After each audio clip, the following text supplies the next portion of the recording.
અમેરિકામાં justice ડિપાર્ટમેન્ટે Iran સાથે સંકળાયેલા એક પાકિસ્તાની વ્યક્તિની અમેરિકન નેતાઓની હત્યાનું કાવતરું ઘડવાના આરોપમાં અટકાયત કરી છે.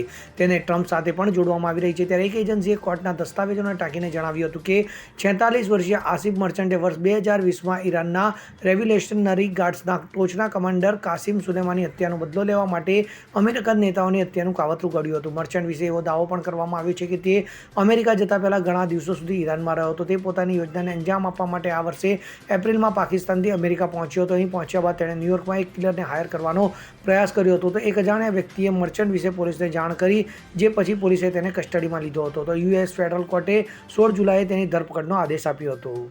Bureau report CN24 news. હવે જુઓ દેશ દુનિયાની તમામ ખબરો તમારી આંગળીના ટેરવે.